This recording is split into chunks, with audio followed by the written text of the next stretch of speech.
Yeah, you can't undersell yourself. Yep. Already clicked the live button. Yeah.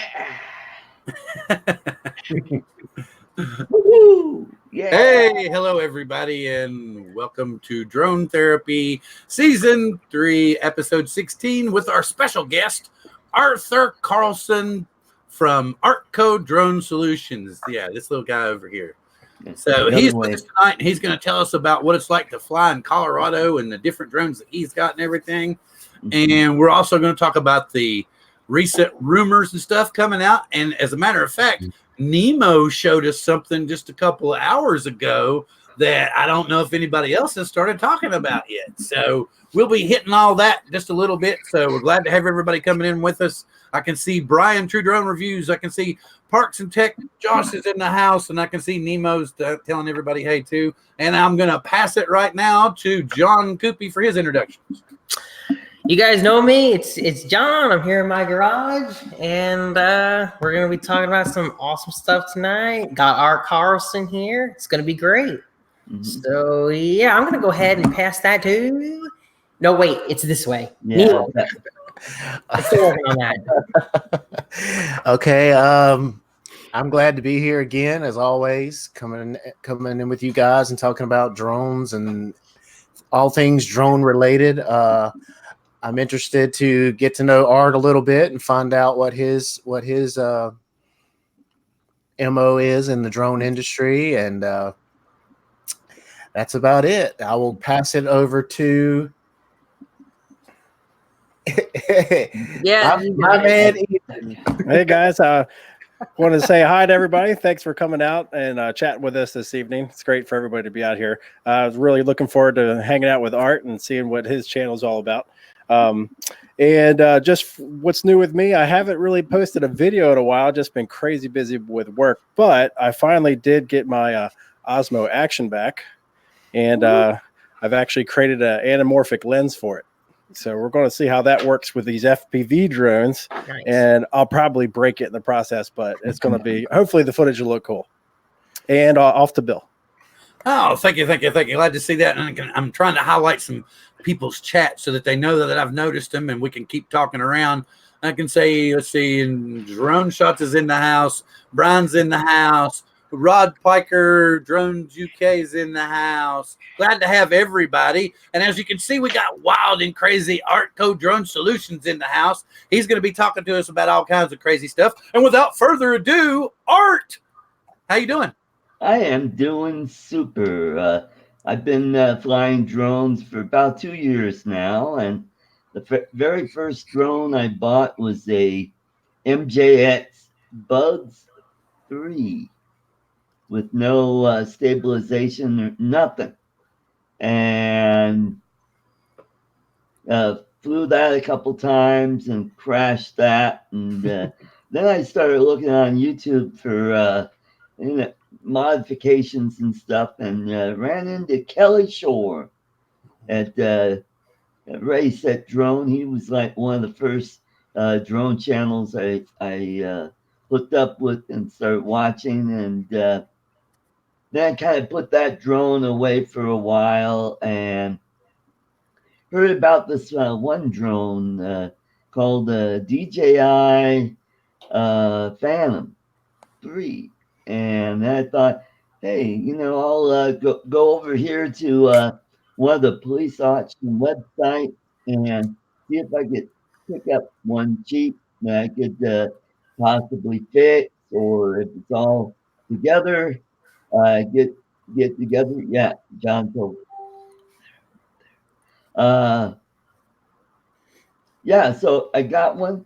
And when I first got it working, it took me a long time to get the link up. But when I finally did, took it out back in my apartment, turned it on, started flying it, and I'm like, wow, this is so flippin' easy. Look at that. It just sits there. I could take my hands off the throttle, and nothing happens. I'm good. How's that? Do I sound better with the mic right here? Yes. Okay. So I did that and started watching other videos, other channels.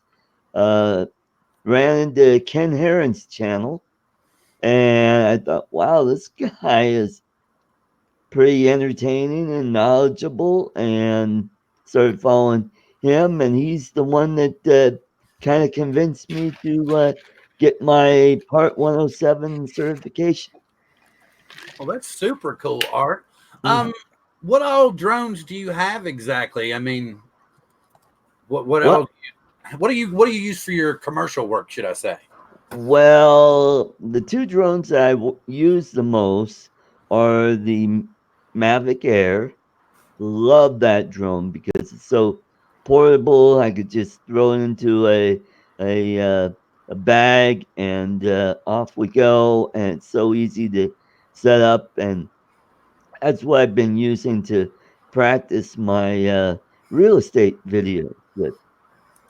And I also have a Phantom 3 Advanced, and that's if I want to get really, uh, good real estate videos with something that can handle the wind a little better. And I would use that one as well. But the other drones I have a Telo. Love that. That is so much fun to play inside and outdoors. And I finally got the TD1 controller for it, and I find that's a lot easier to use than the just the phone. Other drones I have a SEMA X20, which is a little toy drone, which I have a lot. Yes, that's yep, got one of those. And then I have this little cutie. It is the Rage uh, Nano Cam, and this is what it looks like. So yeah, because of the look at that, I've got invisible props on there. Oh, there you go. Very cool. Yeah. But yeah, I flew that a few times, and I've got a Parrot Swing that I only used once just to kind of see how it works. But hopefully soon I will do a demonstration video You only of flew how. it back and forth to church on Sundays, right? Yes, that's right. Well, I'm glad to hear all that. I'm sure the other guys have some questions they want to ask. So let's All look right. into the chat and let's ask some of the other guys. You have anything you want to ask Art? Anybody? Yeah, I'll ask Art. Art, what have you been doing a lot of commercial work with your Part 107? And if so, like what type of commercial work have you been doing? No, I haven't done any yet. I think that's a pretty common with a lot of people. Well, I do have a website. It's ArtCo Drone Services. So if you're a realtor out there, that's where you go. Or if you want to sell your muscle car or exotic car, I could do some drone work for you there as well. So I have that website up, and then I have my drone channel, ArtCo Drone Solutions. And by the way, I want to thank Bill for that awesome graphics that he made for me that I'm going to be using as my my drone channel. It says ArtCo Drone Solutions. I don't know if you saw this before the show. It looks awesome. Thank you, Bill. Oh, you're very welcome, Art. Just every now and again, I get a wild hair, and there's somebody I feel like making something like that for. Every guy here, I haven't gotten a wild hair for making Ethan something yet because I don't know. I just haven't seen it. But Nemo, I've made stuff for. John, I've made stuff for. I've made stuff. Just about everybody I've made stuff for. Cool. But eventually, something will pop into my head about what Ethan does, and I'll get crazy and make some weird neon stuff for him too. I can send you some graphics I got. Then there's no telling what would happen then. But yes, so you're more than welcome, Art. Like I said, I do that from time to time. I just like fiddling with that stuff. It's part of my creative stuff. Anything else? Anything else? You're very good at what you do, Bill. So I'm very good at BSing about drones. Yes, I am. That's something I've noticed that some people are actually coming out and saying that there are no true experts in the drone field here except for the engineers. And I'm not an engineer and I'm no expert, but I love talking about drones. And I'm always going to probably have theories about it, just like all the other guys here. And that's part of the fun of it. So I wanted to post this in here for anyone that might be looking. That is Art's professional website. If you need Art for any work, please click the link. If you watch it in a replay, check him out. He needs some work and he'll do you a fantastic job. And if you mention that you saw him here, maybe he'll give you a discount. Yeah, sure. I would be willing to do that. Oh, I see. Let's see. We got Cigar Nation Warriors came in, and he was happy that you were vaping there, Nemo. I like him already.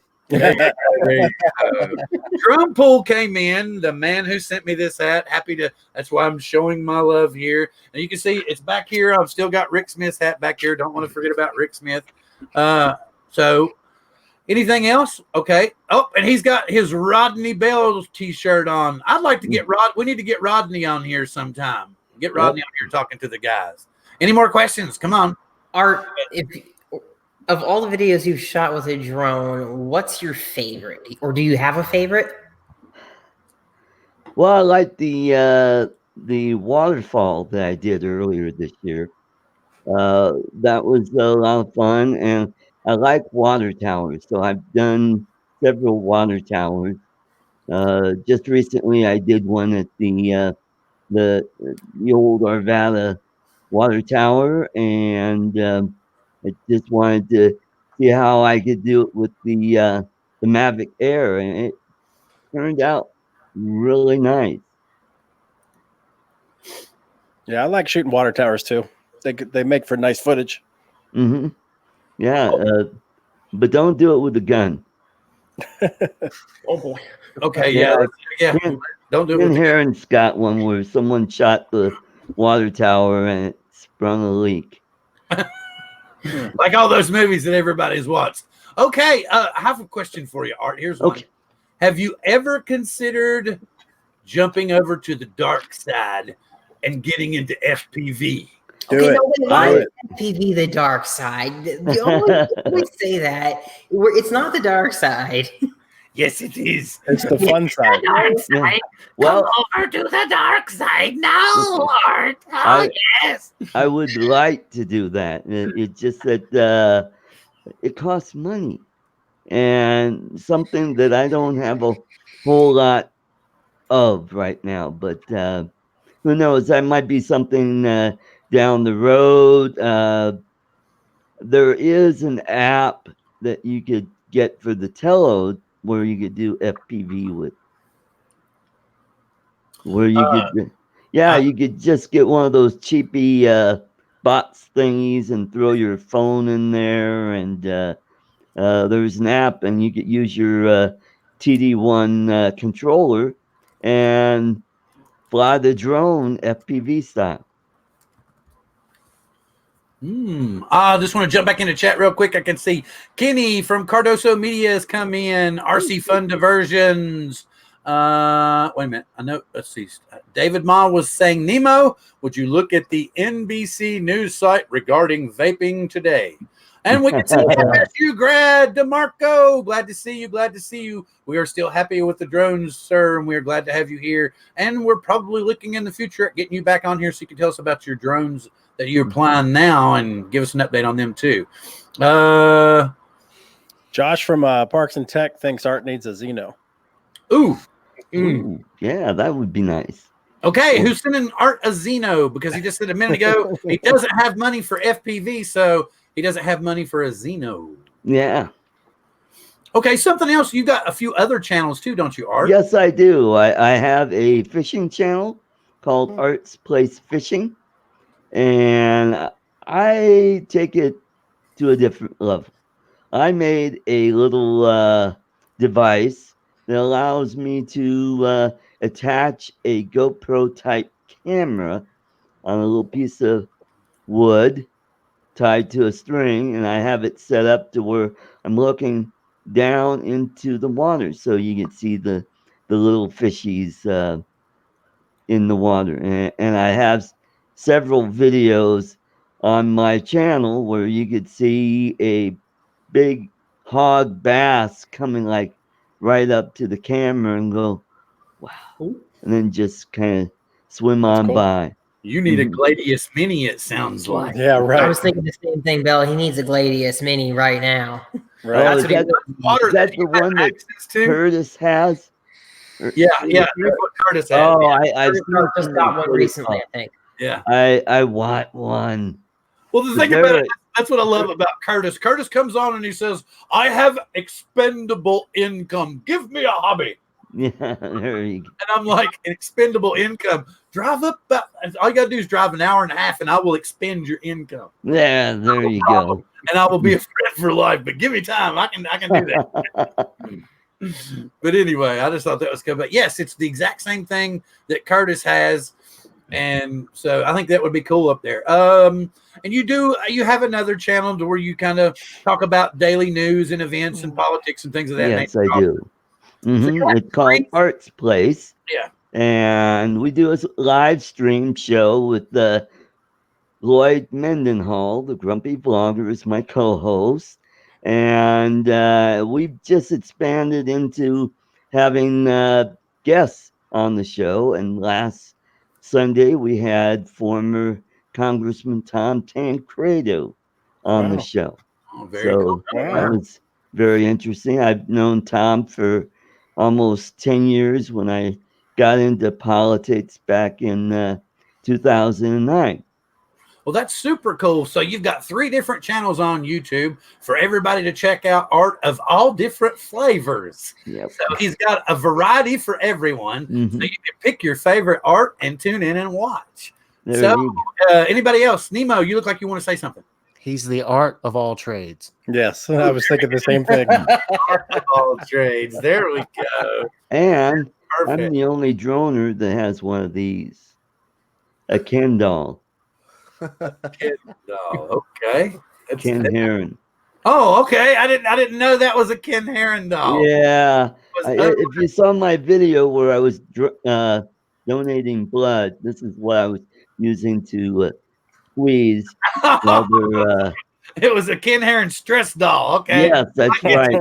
I get what you're saying now. That's The company I work for gave everyone one of these. This is several years ago, and a few weeks ago I saw that, and wow, that kind of looks like Ken when he was much younger. Okay, well, here's the thing. I was going, the hand that's raised up. I was going to draw in a FT Aviator in there. Oh boy! Yeah. I thought we weren't going to talk about that tonight. I thought we were going to talk about that either. Here's the thing. Here's the thing. We're just individually. We all have opinions. That's right. As a group, drone therapy has to remain neutral about all of this stuff. So, we'll be. Hey, here's the thing. I would be happy to have Ken Heron's been on this show before. I would be happy to have Ken Heron on this show. And there goes the phone. Please forgive me.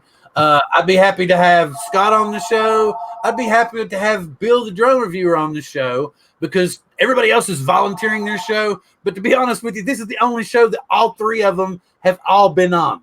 Right. So there's nowhere else on the internet that Ken Heron's been on, that Scott's been on, and that Bill's been on.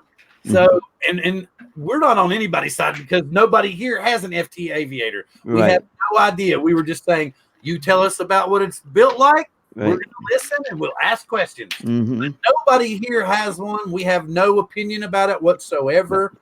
So we don't know. I mean, we're just like everybody else. We watch the videos and stuff. But so anything that anybody tries to bring up, like a question wise, we all might personally have our opinions out of the show, but Mhm. here on the show, we're just neutral. Okay. Kind of like Switzerland. Well, no, I mean, in order to be a good therapist, you have to be neutral, right? You pick a side. And that's what drone therapy is about. The whole point of drone therapy is we all love how we feel when we fly, and it gets rid of all the crap from the day. Yeah, that's true. That's what's so great about it, and that's why we all love it. So, with that, we all like a good chewy rumor and neat little photos. What does everybody think of the potential of a new DJI drone called the Mavic Mini? I'm going to buy it. Oh, yeah. So American. The minute that it hits, it's done. Oh, yeah. If that can replace my Spark, then, yeah, I'm sold. Yeah. And 20-minute flight time? Yeah, that's about like the Mavic Air. Mavic Air is probably between 15 and 20 minutes. I just hope it's quiet. Yeah, Josh said he'd buy one. Mike, he's talking. Everybody's just kind of kicking back. Birdman, I see Birdman's in the house. Glad to see you, Mike. Glad to see you here. So, John, would you buy one? Are you going to buy one? I'm not in the market, so probably not. Unless it's how cheap? It would have to be absolutely amazing, man. Absolutely amazing for me to. What if it kicks the Xeno's butt? What if it actually has the air camera on a 3-axis gimbal in that tiny little drone? I mean, 20-minute flight time. I'm not making any promises. John, get it. As it is, my GPS drones don't get enough flight time. Did you notice that? Yeah, but that thing you can put in your pocket. It's that tiny. It's even smaller than the Spark folded up. I know. Yeah, that's pretty impressive. And if it comes in at that, $400 mark, that's definitely going to be hot. Yep. I still think it's probably not going to be like under $250 though. I mean, I would agree with whoever just said in the chat. Who said that? Cardosa and yeah, he was saying that. And Cigar Nation Warriors makes a good point that to beat the Xeno on price, you really would have to go under that 250 mark, and it would have to be. They're not going to beat it on price. They're going to beat it on the camera quality that they're going to put in your hand. Right. Yeah, I'm really curious if the 4K is going to be 100 megabits, which it probably will. Yeah, that's going to be impressive right there. The only thing that did you all see when Bill and them were talking? If you'll notice the bay door on the back, there is no protection for the input for the SD card or the input for the USB cable. Yeah, that's so right. It's exposed to the elements. The battery door will actually close the battery cable in, but it does not cover the SD door or the. Well, I think that was one of the complaints about the Mavic Air, because it does have that door, and how hard it was to get your fingers in there to pull the SD card out. Yeah, I ripped the little door off the Spark on mine just because it was such a pain in the butt. I mean, nothing gets in there anyway, so yeah. It's not like an FPV drone where you're crashing it in the dirt and trees and that kind of stuff. Oh, wait. Cinecan is 171 with the code Birdman. Yeah, I was just telling him that because John really likes that Cinecan. No, I highlighted it in the chat. Did you see it right there? I'm trying to get it worked out. I have to do it like this, otherwise I'll smash Ethan. So I can do it like this, and then it's not so bad. So how do you like this Cinecan, John? So that's actually why I was telling him that he should wait to see my full review on it tonight, because that's what I was actually working on editing before the show. And I love the video from this thing, man. People who fly whoops, we're used to putting up crappy video all the time. The video from this thing is awesome. Yeah. But it's got one problem. The receiver in it sucks. You're not going to get more than 200 feet of range. So the best thing to do is to buy this one without an included onboard receiver, and then install one yourself. There you go.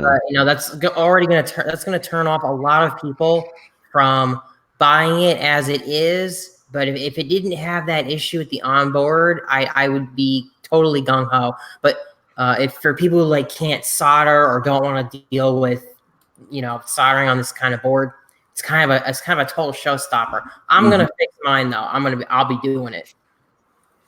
Cool. But because it's like $166 without the receiver on the board and the camera on here. Okay, I'm gonna pull this off real quick just so you guys can see it. You see how it's got 2 sensors? Hang on. Go for it. Yeah. So you see how this thing has one for your FPV feed, and that's the one down here, and then the one on top is for the 4K video, and it shoots 2.7K at 60 frames per second and 4K at 30. And you don't have any compromise on your FPV. You're not going to have any lag. I felt no lag at all. And the tune on it too. The tune on it wasn't bad either. Normally these things kind of fly terrible, but I thought the tune was nice. Needs some work, but you could actually pull off some basic acro in this thing. But unfortunately, the receiver just makes it a really big pain in the ass. So it's bittersweet. The Cinecan is bittersweet, Birdman. It's a good value if you want to. If you don't mind fixing up the receiver issue. I'm gonna be straight up with you. I really wanted to see you walk to the other side of that cat and pick it up.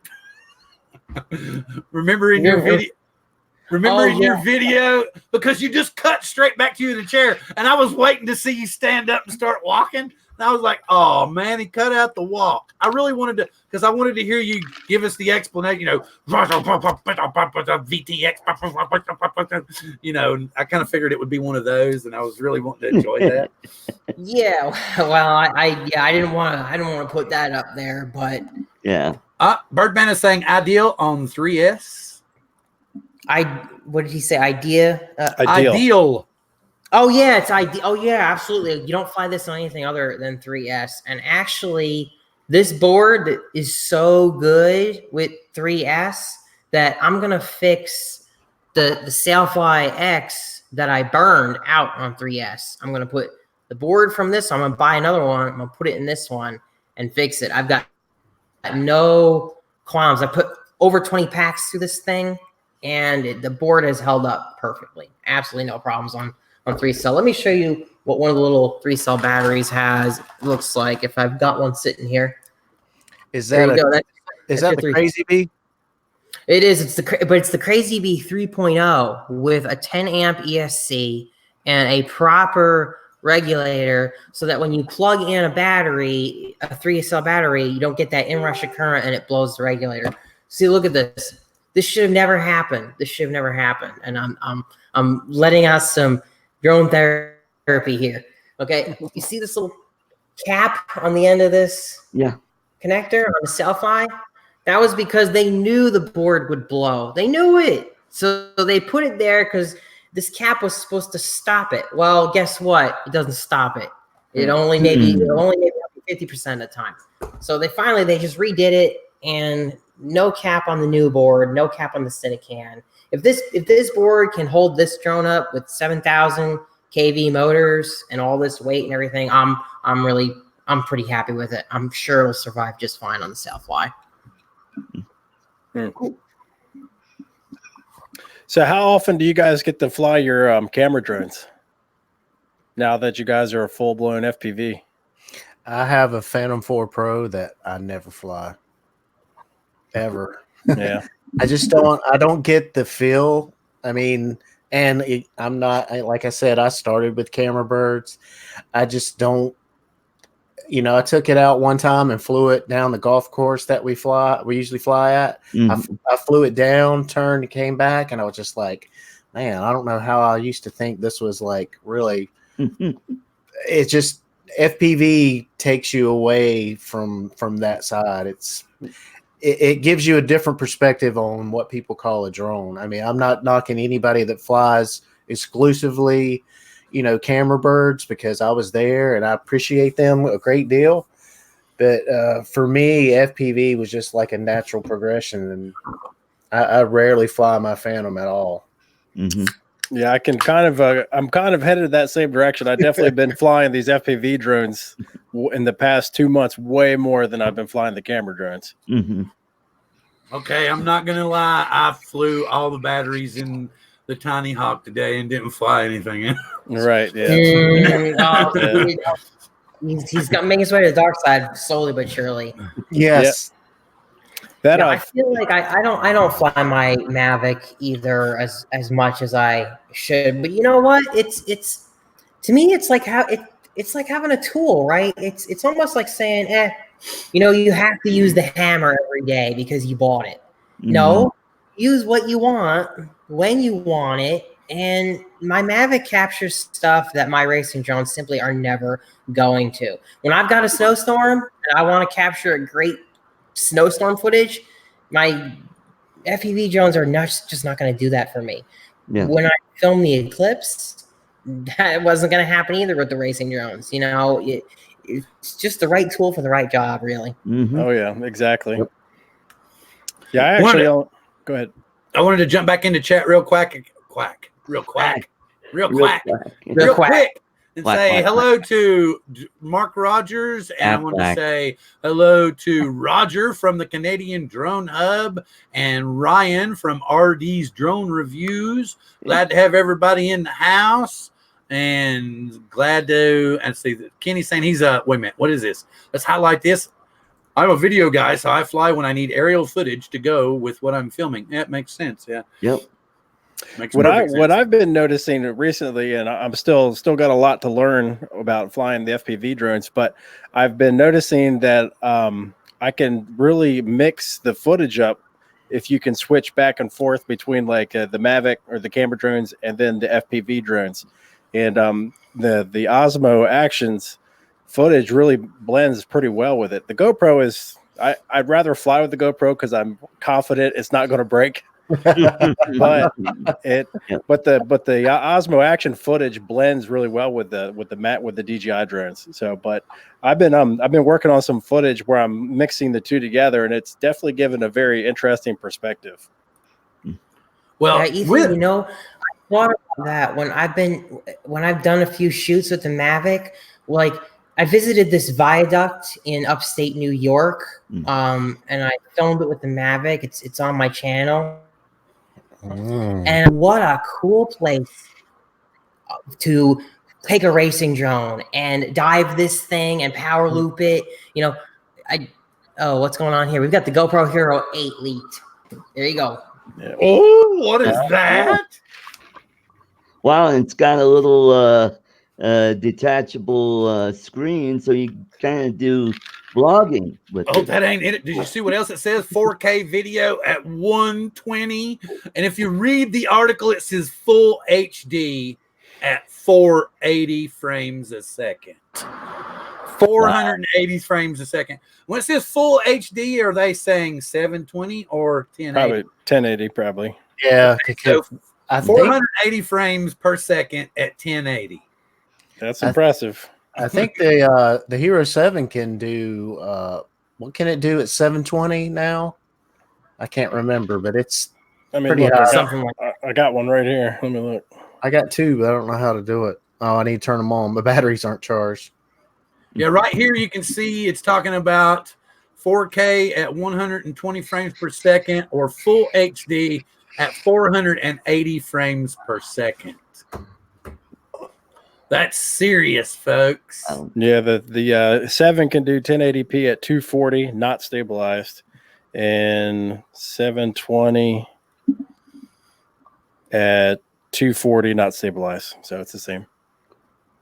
But yeah, that's what they were saying. 240 at 720. They were thinking. I tell you what, though, but just looking at those pictures, I don't know if they're real or not, but I really think they need to put a front screen on that thing because that is probably hands down my favorite part of the Osmo. Yeah. Ryan's saying he's thinking that that's 720 at 480. So maybe, but I was thinking when they said full HD, it meant 1080, like you were saying, Ethan. And when it was just HD, that was 720. But right. I don't know. Osmo is, good Lord. And if you look at those pictures, it looks like it has it looks to be like a big external mic on it. I don't know if that's what it is, but on one side of it, it's got like a huge. Yeah, it says that on the left. Yeah, it says that it actually is a microphone. Wow.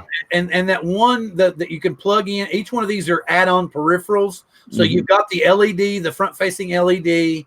You can, so I understand you can flip it either way, and you have the external monitor that you can front face to with it too. But it's going to add a little more size to the unit, so I guess it would depend. But you can see that right there. See, and then the micro. I wonder if those would be waterproof as well. I was thinking about that earlier. Like that would be really, really nice. Not that I would use it underwater. Well, you would think it would, considering the 7's fully waterproof. They're not going to just back off and say, "Yeah, we're going to add all this stuff, but it's not waterproof anymore." And I really want to see what that microphone does, because look, it's got like a lot of area to accept sound from. Yeah, I know. That would be a huge step up. Adrian was saying he was hoping for a more session size camera for FPV. Man, I think that those days are done for us. GoPro just has no interest in that at all. Yeah. Absolutely none. I think you're going to start seeing more of these split camera type setups for the FPV drones. Well, so what do you all think of that? Who all's going to be buying the GoPro 8 if it's as leaked? Of course, that looks pretty much looks like what they're going to be kicking out to me.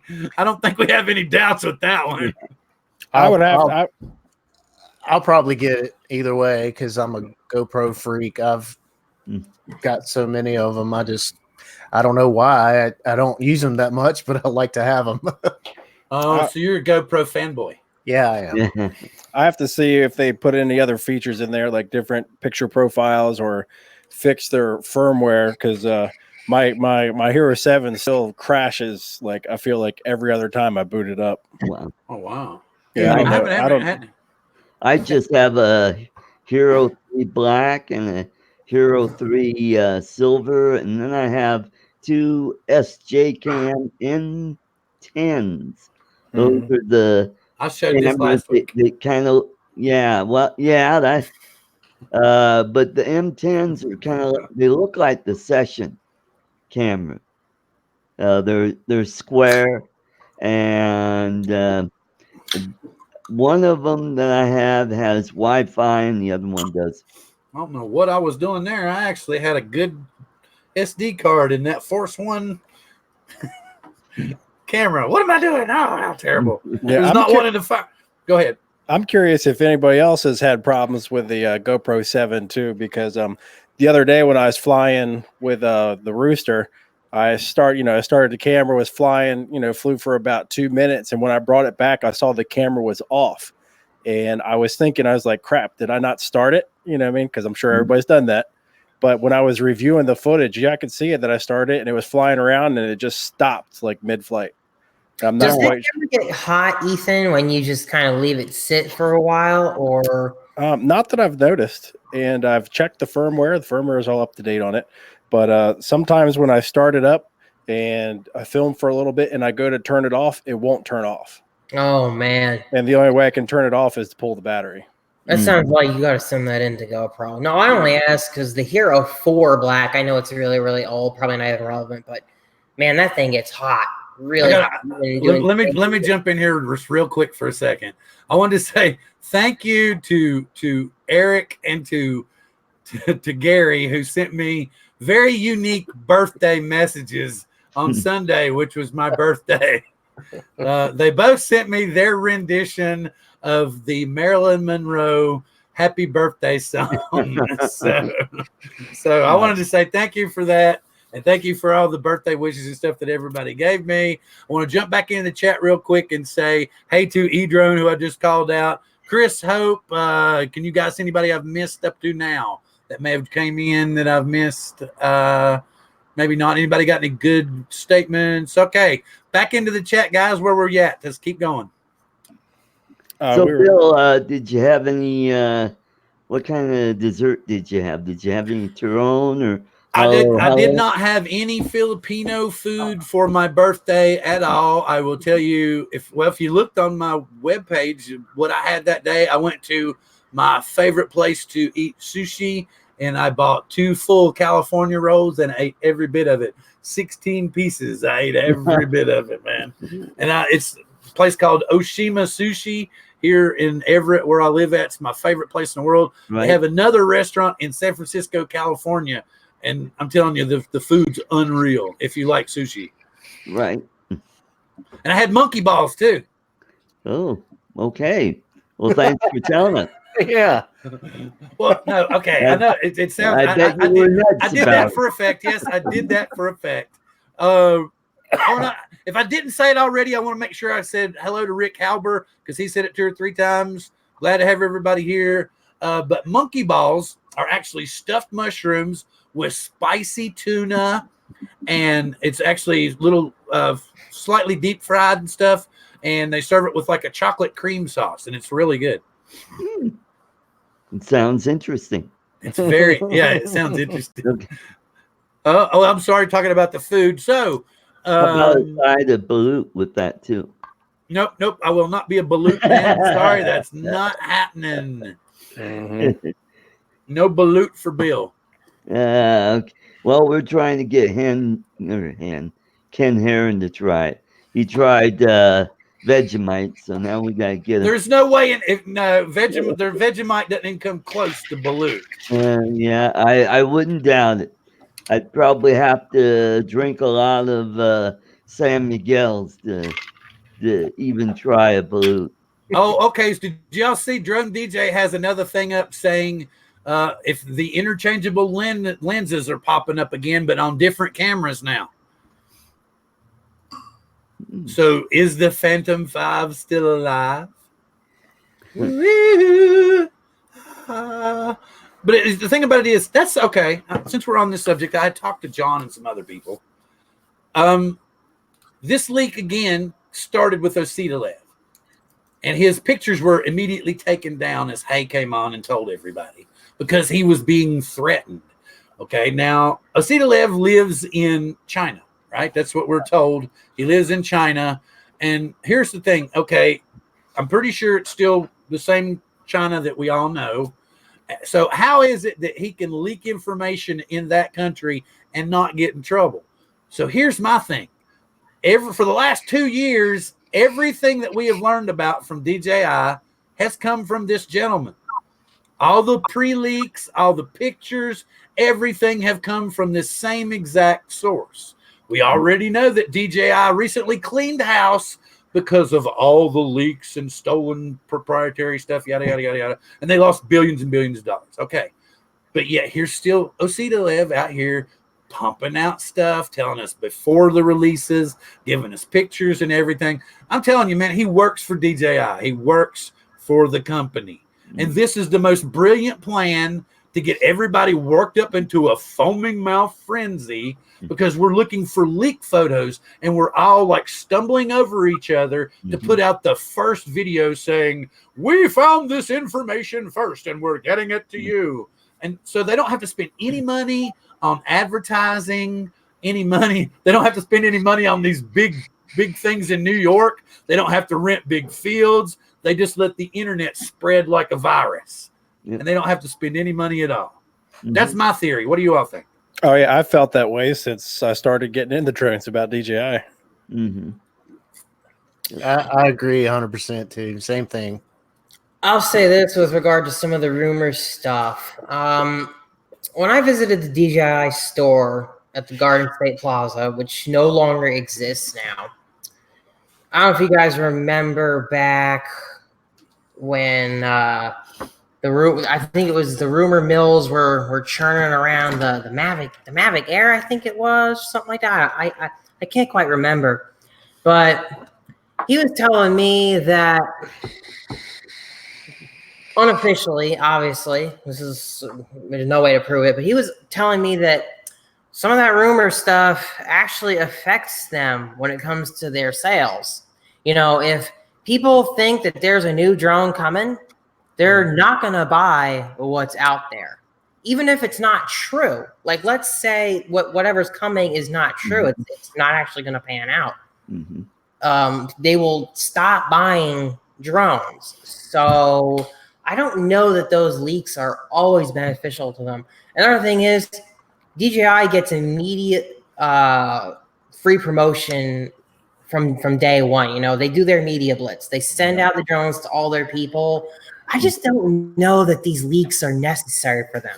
I think the guy knows some people in high places who can get him images of this stuff. And okay, I get your point, but he lives in that country, you know, and the rules are very different. So I get what you're saying. Over here, I can see that, but over there, it's got to be coordinated. You understand what I'm saying? You can't just go, hey, I'm an entrepreneur and I'm going to get some information and share it with everybody. It don't work that way there. Yeah, that's what I'm trying to say. I get what you're saying. Is he a Chinese native, or is he someone like Sir Pensa, for example, who moved to China, but he originates, I think, from South Africa or something like that? I'm just curious. Well, no, he's been in the pictures. Remember, we've seen some pictures. He looks Asian in every picture that I have seen of the gentleman. There's probably been 4 or 5 pictures that he has posted himself through the periods of time or over the years. Because remember, he went through the stage where he was trying to impress girls, and he really went through all that on his Twitter feed. And that was when I was like, okay, I'm out of here. You know, so okay, so you know more about the guy than I do. I just asked that because from what Sir Pensa, from what I've watched on his channel, China's enforcement of their laws, you know, all these things, seems to be rather selective. It's not for sure that you're always going to get in trouble if you post something or do something. So, like, yeah, I imagine DJI has friends in high places in the government, and if they wanted to get rid of him, they might be able to. I mean, or perhaps we're just all overestimating just how much they have a stronghold. So who knows? Thomas has a good point. Like he's talking about how many times. Now, here's the thing. Osita has been wrong, but he's been right a hell of a lot more than he's been wrong. So I'm not going to, you got a valid point. Yeah, he's been wrong. And so, but now he admits to it. He doesn't hide stuff like he used to. But the thing about it is now we've seen pictures. I've heard people saying, oh, it's some kind of 3D knockoff. It's not real. But then, I found like he had posted that the other day from the Japanese government where they were testing it in the radio frequency test or whatever, and so it actually listed it as the model name was Mavic Mini. It's supposedly going to have the Mavic Air camera shooting, 4K at 30 frames per second. And do we dare 1080 at 120? Wouldn't that be wild? That'd be nice. Yeah, now I've got a question. That guy's name is Osita Lev? It's Osita LV. Oh, okay. Because I saw on the screen there that just flashed, and I thought, that looks like a Russian name. No, actually, it's Osita and then LV. And so I just call him Osita Lev rather than having to go Osita LV all the time. This is just too long and wordy for me. I got you. Thomas O'Sullivan is saying he'd be more wrong than right. Plus, if you guess a whole lot, there is times that you will be right. I will admit that in some cases, it can be a little easy to guess some of this stuff. Like, how many of us predicted that it might be $400 for this new Mavic Mini that's coming out, and now it looks like it is going to be maybe $400. I wouldn't be surprised if that just seems like the next logical step. And of course, the more guesses you throw about something, the more you're eventually going to be right. So, there's a whole lot that is involved in this. Glad to have you in the house, Mel. We're just talking about the Mavic Mini, and Ethan and I have already committed that we're going to smash that button as soon as it's available on the website. And I'm done deal. I can see a Flymore package heading my way right now. Bill, I was saying though, you could use some Fat Sharks. You could get some Fat Shark. They're the new ones that are out. They got the receiver in them. Nice. Mm-hmm. You know, speaking of fat charts, I just sent off my fat charts to Randy. So, Oh, you did send them off to Randy. yeah, my HD3s, the DVR wasn't working. Like, it wouldn't even turn on. The red light wouldn't even come on. So he said just send them out to him. I feel it was a little sketchy, though. Just a little sketchy. Of course, it feels a little sketchy because when you're told you need to send it to Randy here in where California does he live again? Rancho Cucamonga. Rancho Cucamonga. You're like, Right. Rancho what address Cucamonga. is this I'm sending this to? Yeah. Well, where am Yeah. I sending my $500 piece of equipment here? Right. When they at the post office, they were like, "Do you need more insurance for this?" I said, "Yes. Yes, I do." Okay, let me jump back in the chat real quick. I can see better with the drone. Steve Carpenter, glad to have you here. Mike Roche Studios in the house. Please, if I've missed somebody, please call out their name. I don't want anybody getting mad because I'm not as quick as I used to be. Yeah, well, Looks like I got everybody covered. If I didn't, please scream out, and I will at least highlight your chat, and we'll get your name in that way. See, here we go. I'm officially over predictions. Okay, that's fair enough. okay. That's why we're not really predicting. We just saw pictures, and we're all like, and Ethan and I committed to a buy, and John's like, no, he's not in the market. And G said, no way, he's FPV, and Art's on the fence unless somebody sends him one for free. He'll review it too and do a good job. Yeah, I'll. My thing is, don't tease me. Just put it out so I can get it. Yeah. Well, see, the thing about it was I had been holding off because my wife kept saying, what do you want for your birthday? And I actually was going back and forth about getting like a parrot, an offie, and then John suggested, just like you heard him say, I could get some diopters and I could get me some Fat Shark goggles, because of these things. So, and then I would be all set to go as far as that's concerned. So, I'm thinking about it, but then I'm thinking, if then once the Mavic Mini comes out and it's only going to be $400, I'm thinking Fat Sharks and a Mavic Mini. Notice I'm being very, very quiet, so my wife can't hear from the other room. Hey, Bill, depending on which diopter you need, I'm only using the 2s. So I have the other 2 sets like I could send to you for free. I'm not using them. I'm using these. You know what happens though? How many times do you go to the store and you're looking for your size pants, and then the next thing you know, it's like all of those sizes are gone, and then you go and ask the clerk, you say, hey, what happened to this size pants? And they go, well, you know what? That happens to be the size we sell the most of. Next week we'll have a truck come in. And it just seems to happen that way all the time. So sure enough, Nemo, you'd send me those 2, and the one that I would need be the one that you would have. What brand of diopters do you guys recommend? Because I think I might need some too. I think they're actually the ones I got were Fat Shark. Depends. They're official. Yeah. The ones I have okay. too. Well, you need to find so if Nemo's got 2 extras, and you might need to go ahead and get those, Ethan. There you go. Well, I got astigmatism in my prescription, so we'll say. But it might be better than nothing. So. Oh, okay. So you might have helped. Oh man, it's pretty awesome. You're like, wow. You put them on, and it's like, whoa. I mean, I noticed a pretty big difference when I went from the Dominator V3s to the HD3s. That was very significant, and I mean the different field of view is significant too. But yeah, so I was thinking maybe if I got some diopters, that would be even better. I actually think it helped me fly better because you could actually see what you're doing. Yeah. Well, I mean, when you say you can see what you're doing, like, can you read what's on? You can read what's on your OSD, right? When you're flying, or is it blurry? It's just a little blurry, just a little fuzz. It's not sharp. Okay, so yeah, you know who makes? I think the company name is RHO Lenses. RHO so Nemo's shaking his head, I think. So I'm right about that. Yeah. I'm not sure. I know where you're going. Yeah, so they actually make prescription lenses, prescription diopters for Fat Sharks, and they also make prescription lenses for the box goggles too. Both of your eyes are pretty similar. They'll give you a prescription Fresnel kind of lens, I think it is, or I don't know if it's that or whatnot, but. So there are options. It's just going to cost you. Right.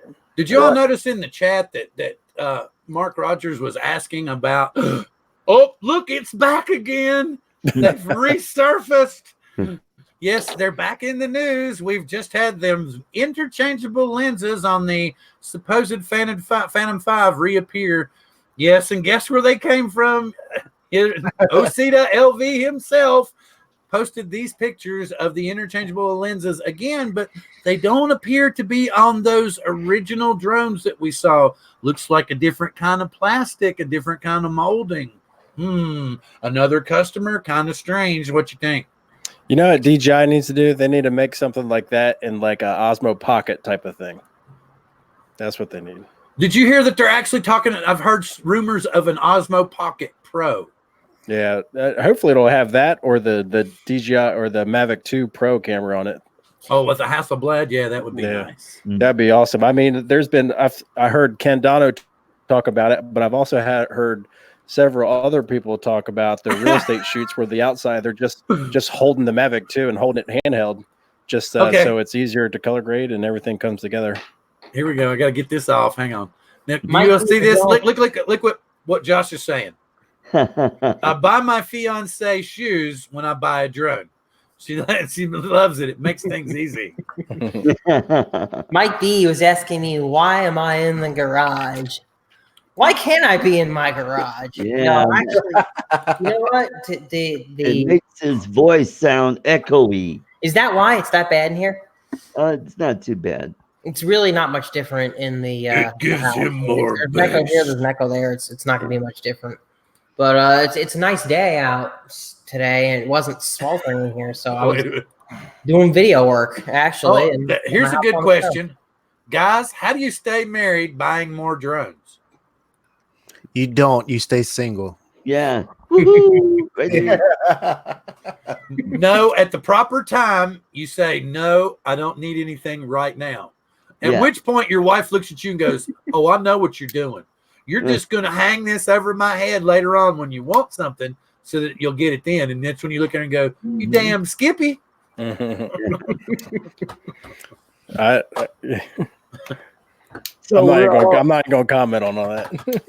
Wait, no, we need to, because there's only, okay, John, what do you do to get by with it? Because you're practically married. So what do you call it? Practically married, but still not. I will say this. I think that it helps if you are with someone who also has a hobby of their own, right? I mean, it's really hard to say, no, you can't buy that drone when they're buying nail polish and stuff like that. And plus, she does YouTube too, right? So, she kind of gets it. We're both on the same level. So, honey, here's a vacuum cleaner. Oh no, that don't get it done. Now it's more like, honey, here's a Coach purse. Yeah, here's a fish towel. There you go. Okay, now Ethan, you got to give it up, man. You got to give it up. Well, we like to travel a lot, so my wife buys plane tickets without telling me sometimes. So Okay. So you get to buy drones without telling her. Okay, I get it. Yeah. It's only when we're at dinner with friends and whatnot, and me and my buddies are talking about drones, and they're like, "How much was that?" And I tell them, and she overhears it, and she stops talking, and she's like, "You spent what?" Yeah. At the end of the day, it comes down to finding someone who will be supportive and respect that, hey, this is what you do to have some fun, and it's not a big deal, it's that simple, but unfortunately, it's not easy to find. I support her in her nail hobby too. I got her started in it. I got her all the equipment for her channel, and she just bought me my Osmo Action. So we support each other, and I'm real grateful for that. I'm real grateful for that. Well, did you all see that one? We were talking about the purses. Some of the purses that I get from my wife, I'm like, man, this looks like it might cost me $1.98 to make, and it's like $800. And I'm like, what the hell? And I'm like, so yeah, I know what you're talking about. I was like, what? Have y'all seen them? Y'all know what I'm talking about. You've seen them purses and stuff like that. What I've noticed going from camera drones to FPV, the camera drones are expensive all up front. but the FPV drones will nickel and dime you. And especially if you like to tinker, you'll just keep buying parts, buy new parts. Or I can buy this frame, or I can buy this camera. Yeah, it's bad. Hey, That's kind of weird. That's how Lloyd and his wife get along. They agreed not to leave anything to their kids. Speaking of FPV, and you said something about nickel and dime, and that brings me to an interesting point. 1 week from today, Impulse RC is releasing their newest frame. They are the ones that made the infamous, the highly cloned Alien frame, and they are coming out with a new one. And I'm excited. I don't know about you guys. I can tell John is. I'm really eager to see what they're coming out with. Not that I'm going to build anything. Is that really what excitement looks like? I'm sorry, but I'm a bit confused. I just want to say, hey, Waxfire, I'm not 100% sure. I think it's the first time I've seen you in. I've seen you on Canadian Drone Hub a lot. Just wanted to say, hey, glad to have you in. And back to you guys. Fired away. Didn't y'all say that was going to be the most copied frame out there? No, the Alien was the most cloned frame. That's like it set up a whole new like you'll look at like your E-Sheens and stuff, and there's still frames coming out to this day that kind of they somehow took a bite off of that design. Okay, but didn't you say that this was was coming out and going to be the new most copied frame probably? No. Well, what was that frame? I was meaning that was the one, the Alien. It's a very old frame, and it's been cloned so many times. Actually, one of my first ones was a Martian. That's one of the first builds I ever did. It was a Martian, and then that's almost an exact clone of the Alien. But it was a good little frame. Very cool. I got to fly an Alien once and only once, and that was it. And it was a Kiss. It had Kiss V1 hardware all on it. Did it fly? Yeah, it flew really good. Did we already tell them last week that you and I clicked at the same time? You know how my memory is. Did we tell them that we ordered the Tiny Hawk Freestyle? Who ordered it? Me and John did the I day. didn't order. Wait. I thought you ordered. Didn't you order the Freestyle? No, you did. No, it was just me. It was just you, dude. Just me. No, you ordered it too. About it, man. I didn't pull the trigger. Oh, so it's just me. I've got a Freestyle ordered. I was really thinking about it. It's like saying, hey, if we all did this, and then that one guy does it, and nobody, hey. No, I'm not mad at all. Trust me, I'm happy because I guarantee you after I get it, there's going to be other people order it. Oh, yeah. I mean, look, Bill, it looks great. Just look at all the reviews that have come out. It looks really, really great. I mean, Kebab FPV, I don't know if you've seen his video on it, but he's a pretty cool dude. He gave a great review of it, and he even said it might be better than the Diatone model that he's collaborating with Diatone on. Oh, wait. Waxfire's saying it was smart for you not to buy it. It won't last long. You saying, okay, so you don't think it's going to be that good of a drone? So you think it won't last long, huh? I don't know for sure if that's what he's talking about or not. See, he's saying why he said that. He said John was smart not to. It won't last that long. Well, I bet you I have a suspicion why he thinks that, and I'm not. Well, I guess I'll say it. I bet you he's going to say something about the ESC, because some people have brought up the concern that the ESC, because it's basically the same one on the Tiny Hawk S, because again they just retrofitted the parts. That's all they did. They retrofitted the Tiny Hawk S flight controller to this thing, so you don't see it lasting long. Waxfire says he doesn't see it. All the electronics in there, it's not worth it. Interesting. And KB says he's just going to keep printing his own frames. Emax is not known for making stuff that goes up in flames, so we'll see. They're known for making crappy video transmitter. Hey guys, just to let you know, KB Flytrap is one of the guys I fly with, and he's the one that I took a picture and sent you of that frame for the Mobula to transfer all that stuff over. He's the guy that actually printed that. And you need to check out his channel. He's an amazing flyer as well. Yes, and since I haven't brought that up everybody in the chat, please check out everybody's channel. Please try to support everybody. We totally understand if you can't get out there and watch everybody's videos every week, because if you're anything like me, you're subscribed to probably 1,000 or 2,000 channels. So just occasionally, if you get a chance, drop by.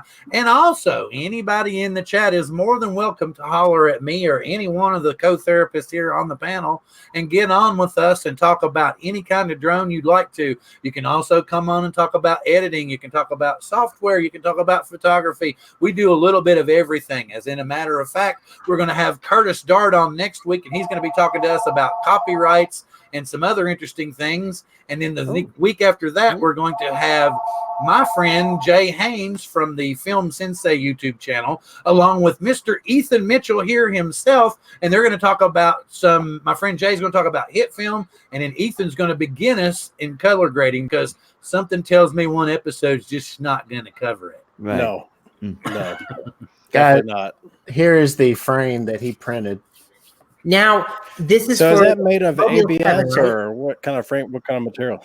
It's a carbon fiber like mix that he could probably tell you better than, because he came out, he flies one of these all the time with us, and he absolutely rips it. I mean, he just goes crazy. Now, like you were saying, you could take the guts from the Mobile 7 and put it in that. Is that what it was based on? Yes. That's awesome. Because I just got this today. The one I bought from Q and Out finally arrived today. I got it for like $64. They had a crazy deal up.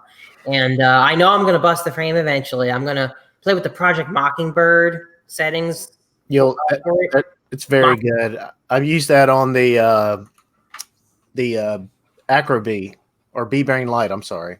Mm-hmm. I put it on my Tiny Hawk, and I was really impressed with them. So I'm probably gonna test it out tonight. But eventually, I want to look towards one of those kind of frames that KB Flytrap makes. It's really awesome that he's in the chat right now. Mm-hmm. Yeah, he's a good guy. He really is. I mean, I asked him how much, and since I fly with him, he said, "No, you can just have it." Nice. Yeah, that's really kind of him, man. Yeah. So what size are those drones?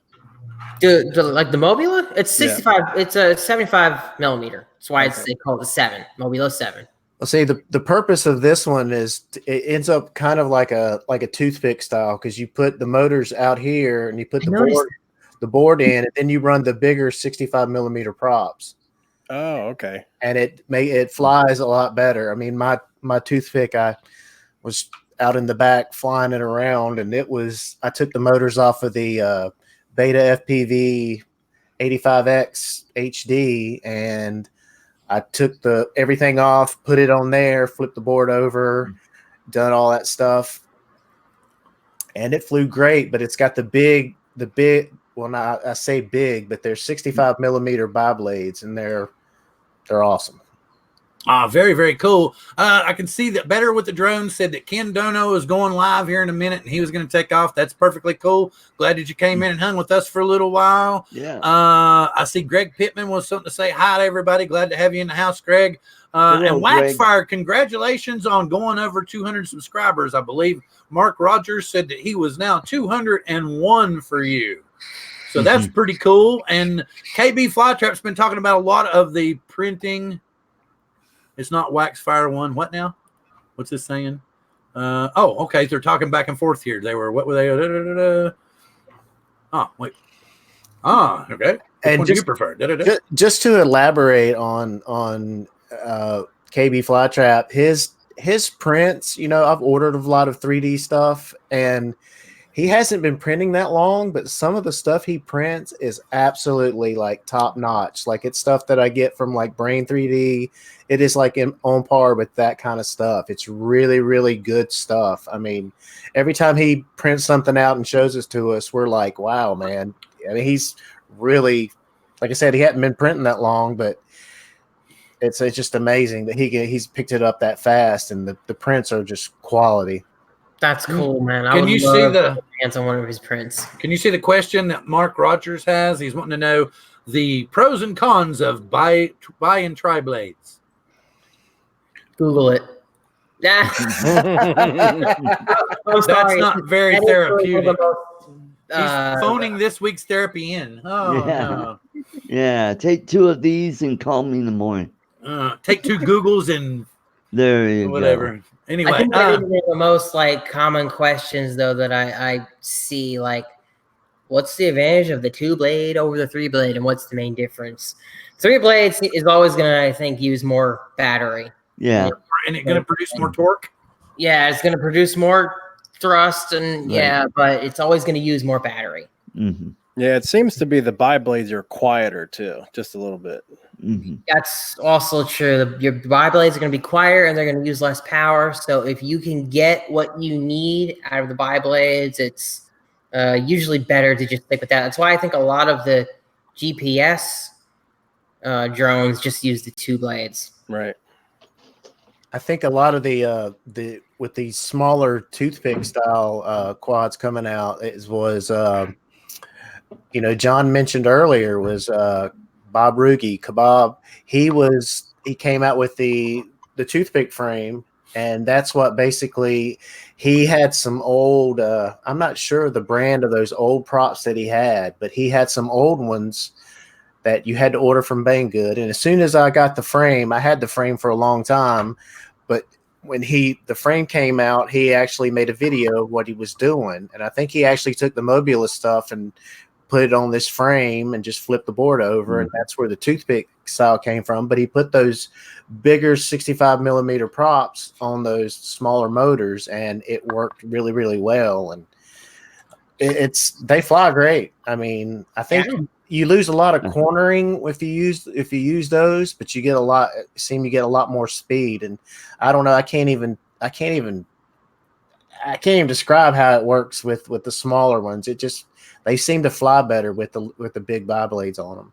Are those stealth props, Art? What are those? These are props for the Phantom 3, and they're folding props, and they got that little doohickey on the end. It's supposed to make them quieter, and they're carbon fiber. They're crap.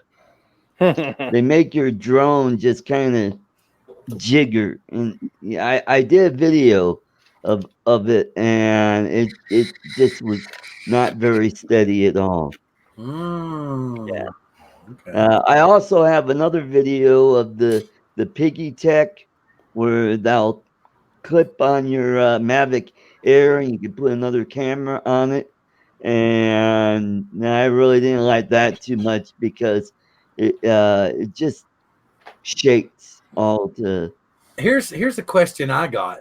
With cameras advancing the way that they are, and with onboard stabilization getting as incredible as it's getting, how much longer before we don't see camera drones as we know them now, and we just see Cinewhoops and FPV drones?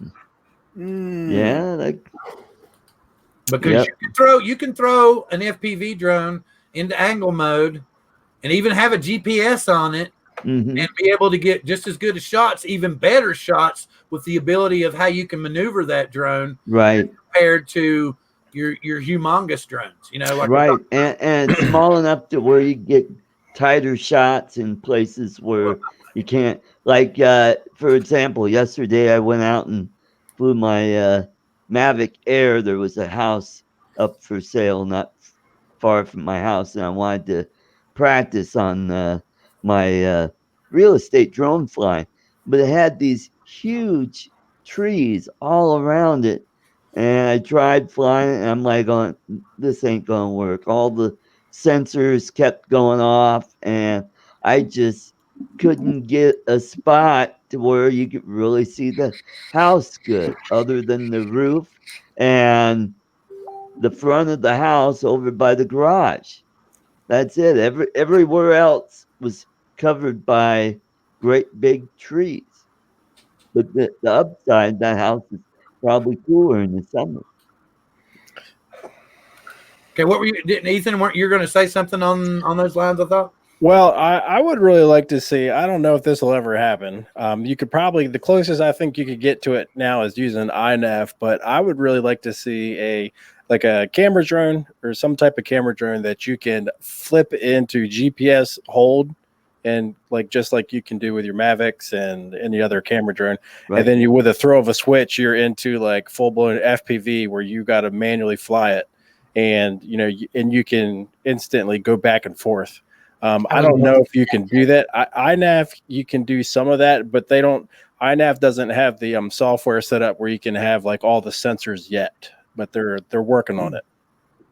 Well, see, that's what I'm thinking. I think that the future, that's where it's going to be. We're not going to have the big Phantoms and the Mavics. We're going to have like little component drones that you can make at a moment's notice to film or to get wherever you want to go. Like you may have a nano drone that you're wanting to fly down a tube to get some kind of video, or you're going to want like a 10-inch to get some really cinematic video, and you're going to be able to throw it together in 10 or 15 minutes and put a camera on it and get whatever footage you need that's stabilized already. Mhm. I think one of the older Phantoms had a FPV mode on it where it was like full blown horizon mode, and it would fly really fast and corner really hard, just like a race drone. I don't remember which Phantom it was, or if it was hacked. You had to hack it to do it, but Right. I remember seeing one of the older Phantoms being able to do that. Could be the Phantom 1 or the Phantom 2. Yeah. Mm-hmm. Anybody else got something to add? I'm just curious how, maybe Art can answer this. When you say you're going to do a job for somebody, like, how would you do that? I mean, would you like say, okay, I'm going to shoot all this footage and then I'll just give you the raw footage? Or are you going to make a video and put music behind it? And what is like a price? How do you set up the pricing? Well, here's what I would do. I would not add any music, anything. It would just be close to raw footage, and then just, give it to the real estate people, and they could do whatever they want. They could edit it some more. They could add music. They could put graphics on it, titles and stuff. That's not, unless they ask me to do that. But for myself, what I would do is I would kind of do a pan around the front of the house, and then go around the side. And as I'm going around the side, I start going up a little bit until I get around the back of the house, and you kind of do a pull away, and then you can see the neighborhood of the house, and then kind of come around to the other side of the house, and then just kind of come down a little bit and come right back to where you started. So how would you set that up as far as pricing? Would that be like a minutes? How many minutes you give? Well, it depends on the size of the house. If I'm doing like a great big humongous house, I'm going to price a little higher. If it's a small crackerbox house where it's not going to take a whole lot of time videoing, and also the difficulty too. If there are a lot of big trees, I probably would add a little bit more to the price because of the difficulty to it. And don't sell yourself cheap, because then you just kind of piss off all the other drone flyers, because I don't know if you guys know it or not. I was a stand-up comic for many years. I was going to bring that up. I was going to see if you could tell us a good joke. And so what really pisses us off is some newbie who's only got a few minutes and does a gig for like $25, and we're like, dude, you're undercutting the rest of us. So the joke, okay, all right, this is one of my jokes. I'm feeling pretty good today. Took some Imodium AD before I got here. Now I get fart with confidence.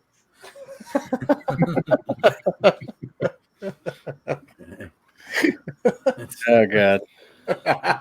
Yeah. Okay, yeah. Oh, yeah, how about them tri-blades? How about them tri-blades? Yeah. And where do pirates get their hooks? No idea. At the secondhand store. Okay. I got a joke for you. This is one of my favorites. All right, all right. What kind of soup sounds gross? I don't know. Tell us. Pea soup. Don't quit your day job. All right, Yeah, there you all right. My turn. Okay. My All turn. right, all right. What do you call a deer with no eyes? I don't know. No idea. No idea. All right. Okay. You were on the style, ain't ya? What do you call one with no legs and no eyes? It got no deer. Still no idea. No, still no. How do you get an Amish girl pregnant? We're not trying to offend anyone, but what? How? 2 Mennonite. Oh.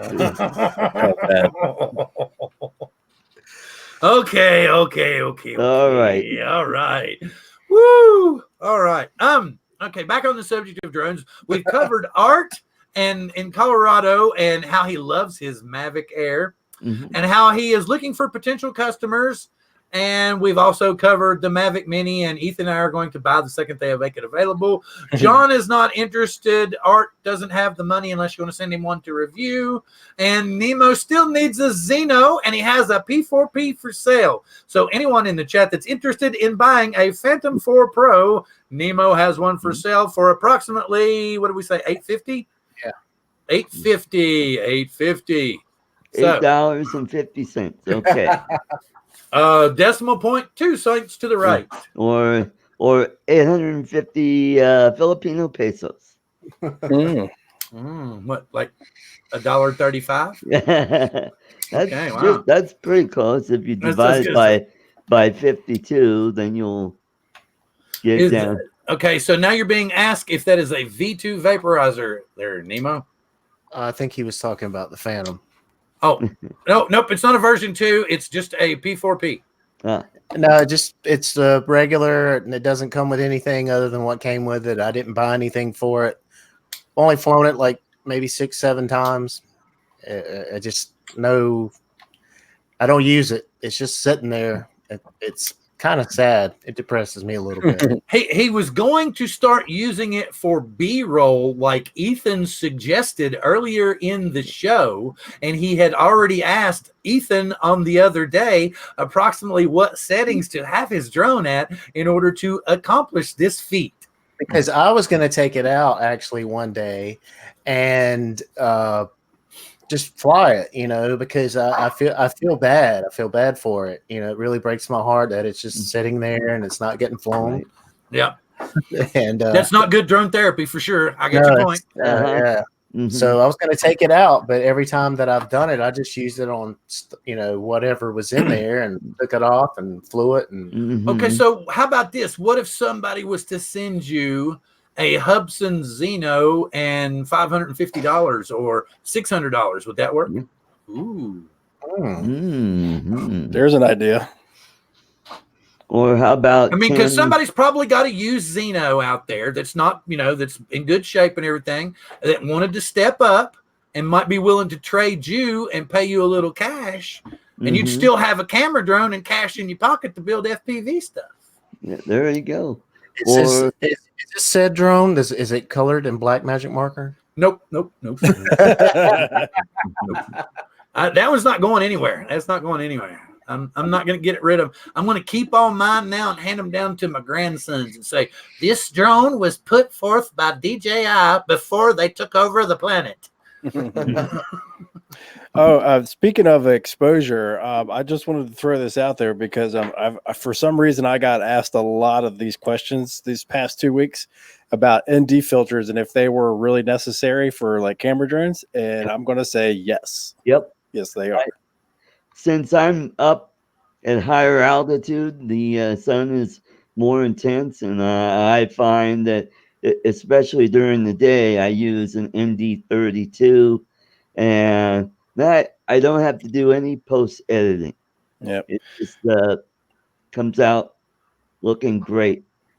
You'll notice that you really only need like a few that are like a must. I would say 8, 16, and 32 is all you really need. But nobody sells that as a kit. Oh, they're gonna give you a 4, an 8, and a 16, or like all of them, like a whole bunch that you really don't need. I got the like you said, the 4, 8, 16, 32, and then it comes with the CLP. Am I saying that right? Yeah, that's just a circular polarizer. It doesn't have NT on it. Are you guys seeing the chat? Okay, Cigar Nation Warrior says, I need a rich mistress to buy more drones. And then you go down a little bit further, and Mark Rogers says, shoot, holler at me if you find one that has a sister. If she's ugly, it's okay. Or is it too ugly? And then Mel comes in and says, I'd settle for the uglier one too. He said, I said a tater. Ugly is okay as long as she has an open checkbook, but it needs not to bounce. Uh-huh. You don't want a rubber checkbook On her, so it's good.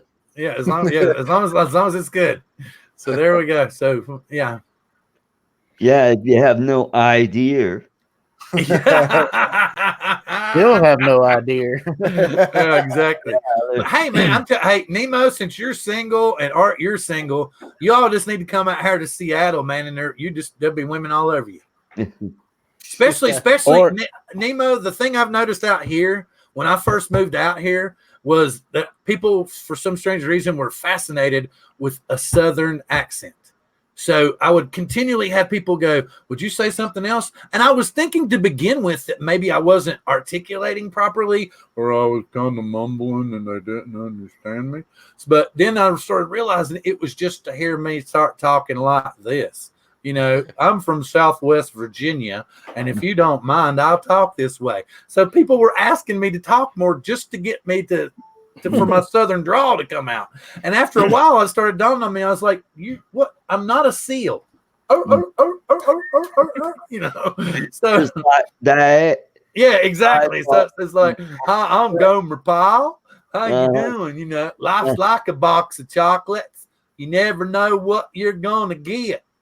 But yeah, so all you gotta do is come out here and talk to the women, Nemo, and you be in. Yep. Come up to Baltimore. They're everywhere up here. Mel does a great Forrest Gump. Oh no, I wasn't attempting. I was just saying, because see, I'm Baltimore though technically is still kind of out here. There's like no Southern people. Apparently, it's like, you know, you start talking and they go, "You're not from here, are you?" You know, and I'm like, I'm from another planet, as a matter of fact. Yeah. You know? But yeah, that's what it seemed like. So, but everybody would be like, even now, I'll still have people go, "You're from the South, aren't you?" You know, No.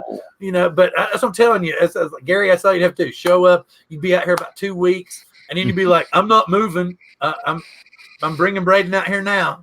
I don't know if there's a Missouri accent, but I will say this: I've definitely got some of that Jersey accent, and you know, the more I talk to somebody, the more they realize, hey, you're not from around here. You're not from around here, aren't you? Oh, it's like, see, Mark's talking about doing sling. What is it? How's it? We're doing sling blade. He's talking about doing sling blade. And I've gotten that. I like me some French fried taters. I do. They're pretty good there. What you got in that bag, Wash? Mm-hmm. I hit him with a sling blade. Some call it a Kaiser blade. I call it a sling blade. Split his head clean open. Sure did. Bring me some of them French fried taters with that mustard. I like that stuff. Cigar Nation Warriors is going to the bar with a cucumber in his shirt. Hey, make sure you put it in the front. Don't put it in the back. Yeah, exactly, man. That's good. You'll bring it. Hopefully, it'll be big enough that you can share with everyone. Yeah.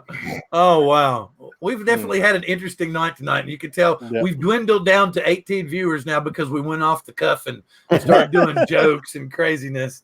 And we've been on for an hour and a half, and so I'm going to slow it down now, and we'll start winding it down, and I will start by passing it over to Ethan Mitchell for our good evenings and maybe what he's got planned for the future.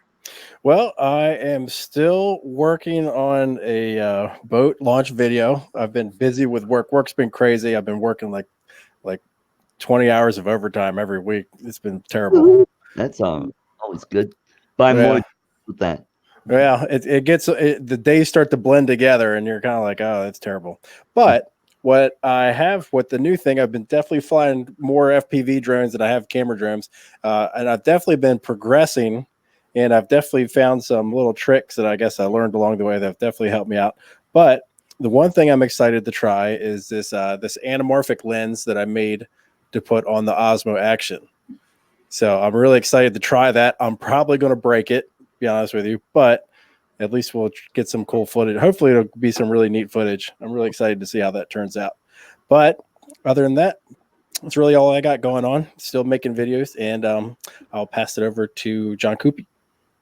Thanks, Ethan. Art, it was awesome meeting you and having you on here. I've seen you around, but this is my first time being on a live stream with you, and it was great to have you on.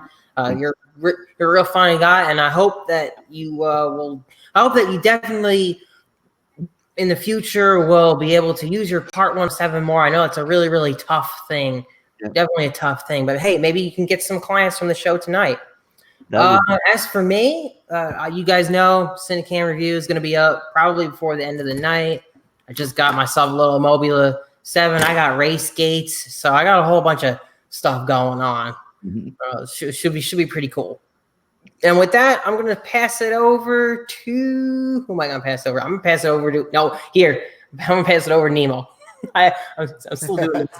I'm still all right. Thanks, John. It was definitely nice meeting Art finally and getting to have a chat with him and find out what he's got going on. It's always good to get in here with Ethan, John, and Bill. Anything I have coming up, I have a lot of stuff going on right now, so it's kind of hard for me to get away from the house, but hopefully that will change and I can start putting out more content. But with that, I will throw it over to our great guest, Art, and let him say his goodbyes. Well, I just want to thank everyone in this panel for having me. It was great meeting you all. Finally, I see you guys everywhere. You know, Canadian Drone Hub or this show, that show. And it's great to finally get to be on a panel with all of you. As for myself, I will keep on flying and getting more drone footage and increasing my content on my channels that I've got. If Bill will allow me, I do have a great show coming up Saturday. Can I announce who it's going to be? Of course, Art. Yes, that's the whole point. Steve Carpenter will be my guest on ArtCo, and so that should be a good show. And finally, have a Mercury astronaut on the show. Very cool. That's very cool. I just wanted to jump back in here. Get it. What? I said Mercury astronaut. Yeah, that's okay, Art. We were just good job, Art. Just wanted to see if you. Hey, wait a minute, he's not an astronaut. It's Scott Carpenter. Yes. Oh boy! Yes. Right. Don't It's okay. That joke. Saturday. It blows. Okay. Well, no, that's super cool. We're glad to have that. You're going to have Steve Carpenter on. I've invited Steve on a bunch, but he always has board meetings on Wednesday, so it's difficult to get him on. And yes, I wanted to jump back into the chat real quick. I can see JD's Flying Canuck came in. We're getting ready to call it in. We tried to run it for a while here. I did see that Lloyd was talking about that he does a really good Forrest Gump. And that maybe we should bring him in sometime. We'd love to have, or excuse me, not Lloyd, but Mel. Sorry, Mel. Didn't want to get that all messed up. But I'm sure Lloyd's got some interesting and crazy impersonations that he might like to do sometime too. But yes, everybody, we would love to get anybody and everybody on the show with us at some point in time. But I also want to bring up that here in the next couple of weeks, we're going to do some editing stuff. We're going to have Curtis Dart on next week. He wants to talk to everybody about the importance of using music and copyright strikes and how serious that is, especially when you get closer to your monetization levels. Right. So he really wants to talk about that. Plus, he's going to talk about, I'm sure, the Gladius Mini and some other things. Yeah. And we're also going to jump back into, I've got the receiver that we need to work on. I've still got the 5-inch that we need to work on. So we're still going to have some of those FPV nights coming up also in the near future. We got all kinds of different stuff coming on the show. We're going to get Ethan. Another thing, too, in a couple of weeks when Ethan does his editing stuff, he has brought this up every couple of weeks. If you get a chance, please send in some footage that you would like him to use as an example, or for that matter, please send him footage on his channel itself. He could probably do a series on color grading and stuff on his channel as long as you support him with footage to be able to do that and express it with. Also, you can send it in to us and maybe we can get some of it running here. I know Gary's very interested in getting some footage to him. John might be so too. I'm going to be asking him also a lot of questions. So please, everybody, stick in with that and come and see us again next week for Mr. Curtis Dart. And I want to say, Art, I am very grateful to have you here tonight. We're almost done. Oh, sorry, dude. It's okay, dear. We'll let him go in just a second. We're trying to get off. Okay. But yes, thank you, folks. So we will see you next week. Live long and prosper. See you guys. I can't. That's okay. That's okay. Art. I could do this. Yeah. Well, it's just something I do. It's Yeah.